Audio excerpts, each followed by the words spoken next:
બોલો, તમને શું તકલીફ હતી? મને પહેલાં છે ને ફંગસની બધી જોકે દાદર છે, ખરજવા જેવી બધી તકલીફો હતી. ઘણા ટાઈમ સુધી છે ને અલગ અલગ ડૉક્ટર્સની રાજકોટ, મોરબીમાં જે બધા સ્કિન સ્પેશિયાલિસ્ટ હતા એ બધાની 1 by 1 1-2 વખત બધાના કોર્સ પૂરા કરી નાખ્યા છે. એવી તકલીફ હતી કે 9-10 વર્ષ આમાં ટાઈમ વહી ગયો. અચ્છા. એટલો ટાઈમ છે ને વિતાવી દીધો. હમ.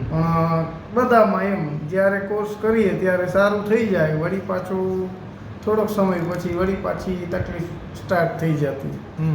અને એ તકલીફમાં છેલ્લે તો દાદરની સાથે સાથે ખરજવું ને બીજું શું કહેવાય ઓલી એન્ઝાઇમર્સ પણ થઈ ગયા હતા.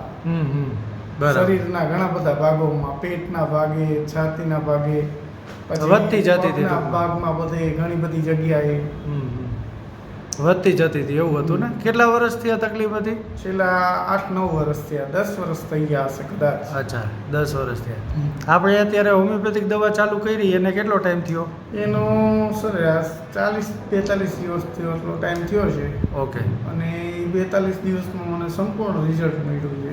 અચ્છા. 100% જે તે જગ્યાએ જે ક્યાંય ખંજવાળની કે જે કંઈ સમસ્યા હતી બધું દૂર થઈ ગયું છે. અચ્છા, અત્યારે જે તમને ડાઘામાં ખજવાળ આવતી, દાદરના ચક્કામાં હતા અને ખરજવું હતું, એમાં કેવું છે? ખજવાળમાં જતું જ રહ્યું છે. અત્યારે આખી મારી સ્કિન છે એ નોર્મલ થઈ ગઈ છે. એક પણ જગ્યાએ ક્યાંય હાથ, પગ, શરીરમાં ક્યાંય અત્યારે છે ને ખંજવાળનું નામ નથી આવતું. ક્યાંય કોઈ ચામડીમાં કોઈ ડાઘ દેખાતો નથી અત્યારે. આપણે કોઈ ટ્યુબ કે એવું આપેલું, મલમ કે એવું કાંઈ? કોઈ વસ્તુ નહીં. તો તમને મેજિક નથી લાગતું કે ટ્યુબ લગાવ્યા વિના ખાલી ગોળીથી આવું રિઝલ્ટ મળે? પહેલાં જ 15 દિવસમાં મને થોડુંક એવું લાગતું હતું, પણ એનો અસર મને જોતા એવું લાગ્યું કે આ ખરેખર એક જાદુ જ છે એમ.